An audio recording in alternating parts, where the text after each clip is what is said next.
What is going on, Rise of Kingdoms fans? Wispy here, and today's video is going to be centered around free-to-play players, more specifically how regular free-to-play players can go from regular free-to-play to what is known as whale free-to-play players, which are these abnormally strong players that are actually free to play, where people are like, really, you're free to play? How are you so strong?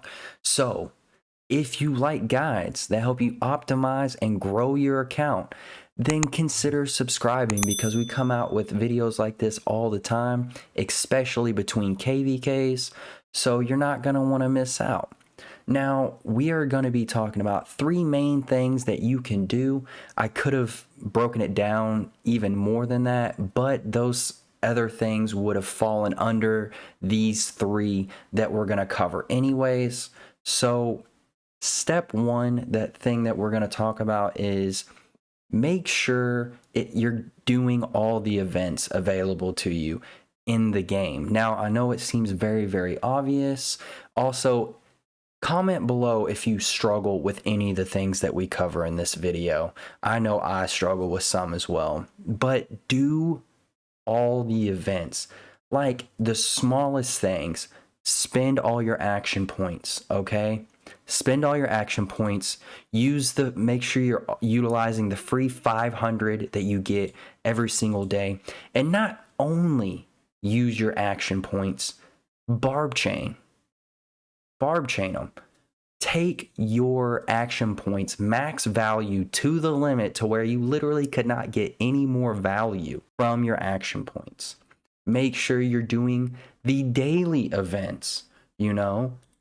Champions of Olympia is back. Make sure you're doing this. You get your legendary commander sculptures. All these rewards seem super, super small, but I'm telling you, all that crap adds up, and it adds up quickly. And especially if you're a free-to-play player, everything matters. Anything you can get is amazing, okay? I mean, you're not putting any money into the game. So your advantage is you need to be more active and participate in everything compared to somebody who spends in the game.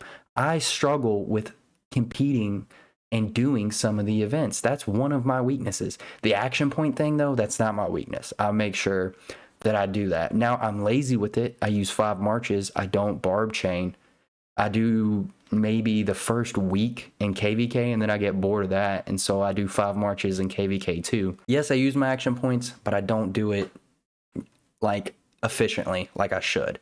Make sure you're doing your sunset canyons. It's another thing I actually kind of struggle with. I usually just go through here and just skip, like I don't even really set my marches.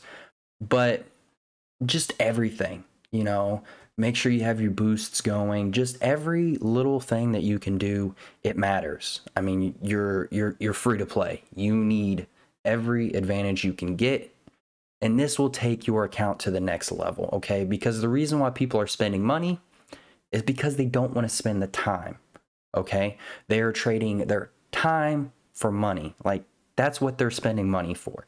Yes, they're getting a quick boost, quickly for their money, but eventually you could get where they're at, like, over time, okay? They're not getting that big of a...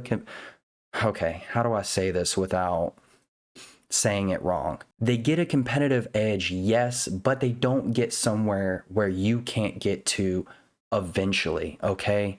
Like, yes, they might get some of these commanders maxed before you can, but eventually, if you have your heart set on certain commanders, you will get and max them too. It will just take longer. That's it, okay? They're trading money for time. That's it. Now, when a pay to win follows this guide, they're the most complete overall player in the game, because they're spending money like crazy. They're fighting for their kingdom. They're doing all the events. They're literally getting not only the items that they're paying for, but they're also getting the free to play items in the game. Okay, so those are the players to watch out for, honestly. The people that pay, but also do every single event and take advantage of everything. Those players are scary. That's category 1. Just do everything, okay? Now, the second thing I've heard other content creators talk about, especially Chiskel, I heard him bring it up. Get yourself into the top alliance in your kingdom, okay? Find a way to get in that bad boy, okay? Break down that door and be like, hey, I'm here. Let me in. But you have to earn it, okay? Like, you can't just expect to get in the top alliance because you want to get in the top alliance. There are several ways that you can make it very enticing for them to want you in that top alliance, okay? Now, the reason why you're trying to do this, it's pretty obvious. The top alliance is going to have the top spenders, okay? And you want to take advantage of all the chests that you're going to get, okay? You want to get the gold chests as often as possible. You get the trophies. You want to get, when this thing fills up, it's pretty good. You just want to take advantage of that. Now, there are several ways to make yourself an attractive applicant into that top alliance, okay? Going all out in KVK, giving everything you got, fighting hard, you know, being on Discord, in voice, building those relationships. And they're like, yeah, when you apply to get in that top alliance or whatever, when the KVK ends, you know, they can be like, yeah, that guy was on voice, or girl was on voice all the time, fighting all the time. They were there, like, super active. Another way you can get yourself into that top alliance, this is the reason why I brought up Chiskel, is because his way of doing it was maybe you donate resources to the top fighters, or you maybe pay the leader of the alliance once a week, like some gold or something to get in. One way that you can do it that I've never heard anybody talk about, offer to be a title giver. Be a title giver in your kingdom. It is a job that most people don't want, or, you know, people struggle to do. Well, if you're free to play, you're already super active in the game, and you're on all the time, offer to be a title giver.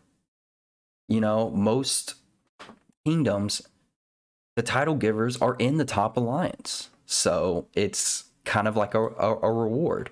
So that is one way that I think is the best way to get into the top alliance. Is, yeah, you can fight hard in KVK. I would probably say that's probably the best way to get in. The second best is being a title giver. And lastly, the resource thing.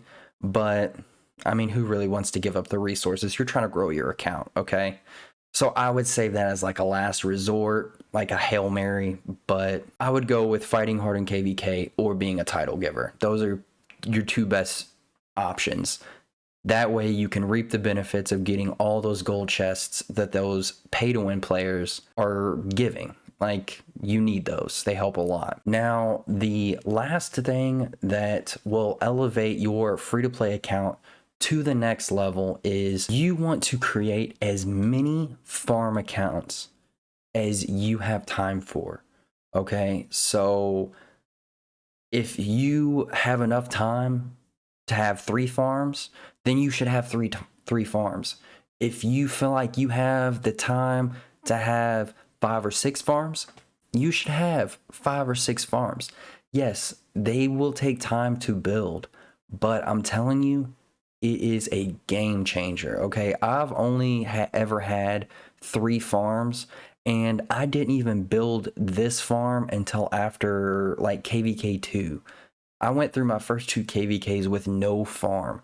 Okay, like, imagine where I would be at if I had this many farms from the start. If you can have a bunch of farms and you have time for it, you should have a bunch of farms. It only takes, like, once they're already built and efficient, they only take maybe 2 or 3 minutes to log into each one, send out your gatherers. It just depends on how hardcore you are. If you want to spend your action points on it, it's going to take longer. I personally don't do that. I literally just send out my gatherers, and that's it. That's all I do with the accounts. It helps a lot. okay? And I want to take my game to the next level. So I actually built 2 new farms as well. So I can have a total of 5 farms. Also, having a lot of farms means on your main account, you can farm just gems, and that way you can use those gems to spin the wheel because you have your main account only farming gems, which you can get upwards of like 1,000 gems a day. You can get a lot of gems doing this. So that's another reason you want to have a bunch of farms. That way you don't have to worry about regular resources on your main account and you can primarily focus on gathering gems. But those are the 3 different ways that you can elevate from a regular free-to-play player to a free-to-play whale. Now, don't think you're going to be this 150 mil like powerhouse, okay? You know, you could probably maybe get yourself to about 100, 110. So just don't get crazy expectations, but you will be better than even some pay to win players, okay? So I hope that this guide helped.